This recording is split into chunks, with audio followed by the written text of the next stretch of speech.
What's up, YouTube? I figured I'd make another video today. Today I want to show you a little top secret guitar trick following the Jimi Hendrix series that we did yesterday on top secret guitar tricks. Oh my god, that was hard to say.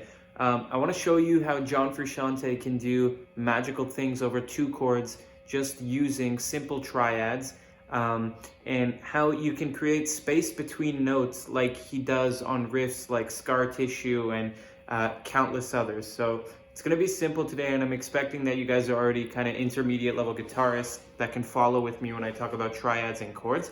Today we're going to be doing this over D minor and the flat 6 of D minor, which happens to be B flat major, this chord here. And I'm assuming you guys know how to play your chords like this. So I'm on D minor here.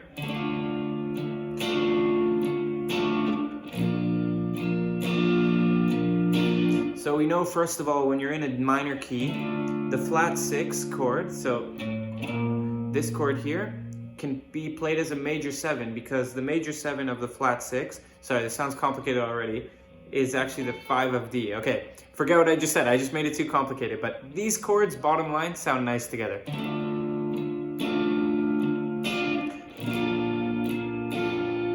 So in order to add space to this and make the notes separate and stand apart and make cool melodies, we're only going to play 2 notes at the same time.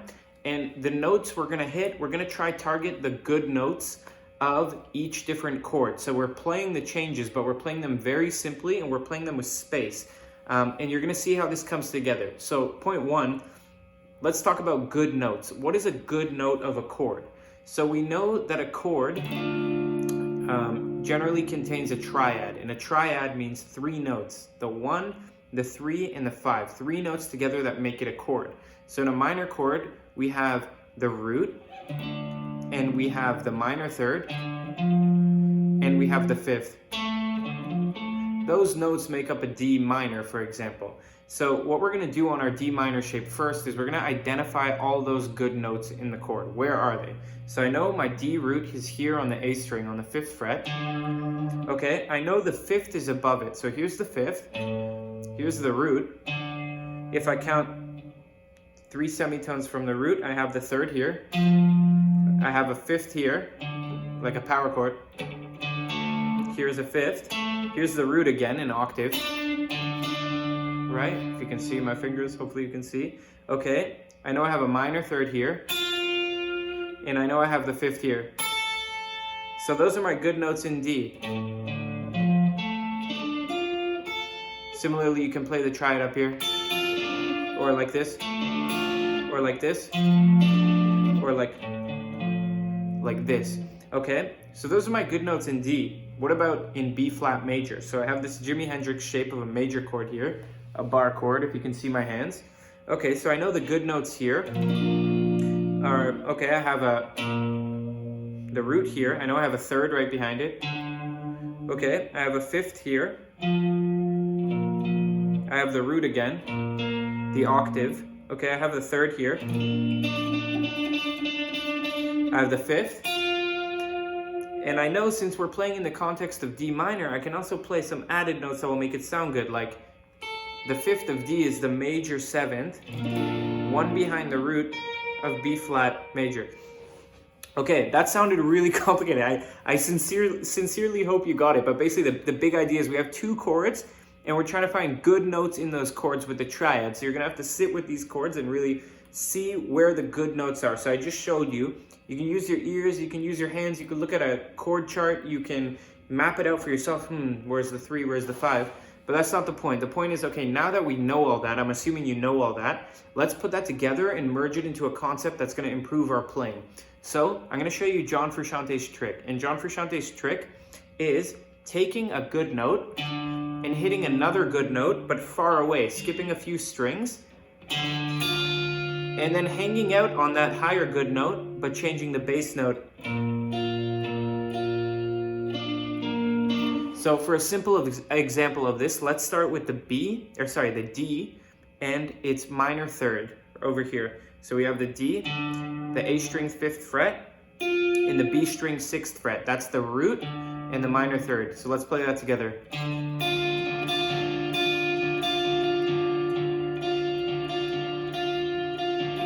So I'm hearing time pass and I know it's time to go to the next chord, which is the B flat major. But I know that this note here also happens to be, because we did our counting and we know exactly where our good notes are, this happens to be the 5th of B major.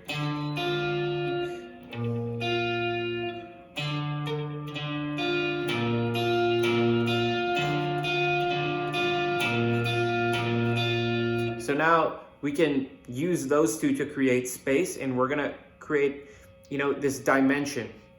Now I'm gonna take the minor third here, and I'm gonna hang on to it to go to the B. But now let's try a different note. So I'll hang out on the 3rd of B major, but it also happens to be the D. So let's put that together. Sorry, one more time.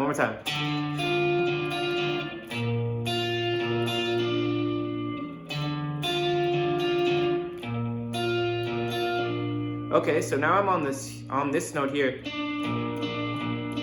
How do I get back to the D? Well, this happens to be the 7th fret of the G is the D root, is the D note. It's the root of D. So you're gonna see we're playing in the context of D minor, but we're adding good notes from each chord and we're creating space. So now I just targeted, let's say again, we're gonna target this time only thirds. So D in its minor third, then I'm gonna change to B flat and its major third.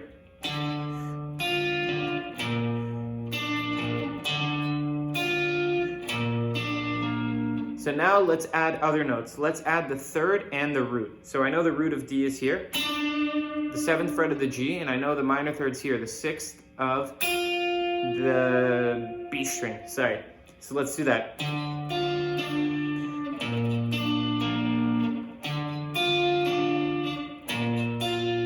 Oh. So that's a basic example. Now, for example, let's target 5s. Let's target the 5th of B. So I know the 5th of B is the A note here, but I can also find this A over here because I want to create as much space as possible. I want big space in between the notes. So let's go D and its 5th.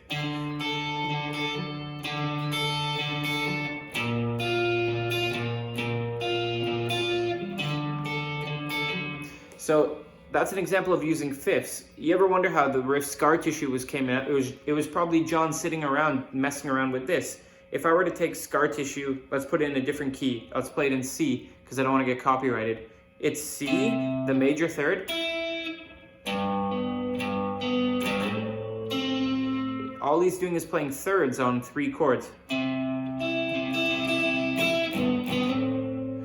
See, so that's kind of how it works. Now we can get creative. We can add the 2 of the D, which is the 5th fret of the B, and we can hammer on to the 3rd. So 2nd to minor 3rd. So let's do that, but let's finish on the root of D.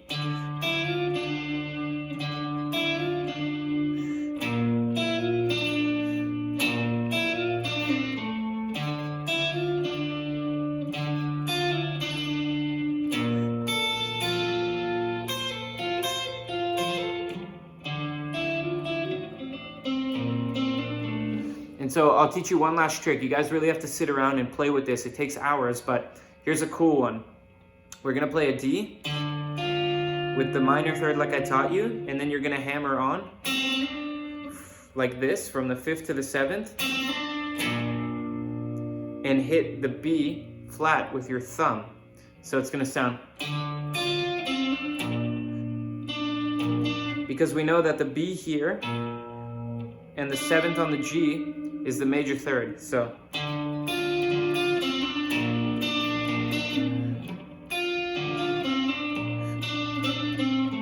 and another thing you can do is go, because that's the major 7th. It's 1 away from its root.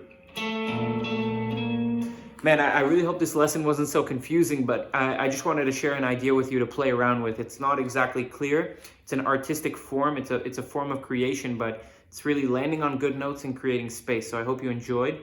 Hope my camera's still recording. And I wish you all the best. And please comment and subscribe. I hope to grow the channel and cater to your needs. It's a small community, so, let's do it together. See you guys in the next one. Peace.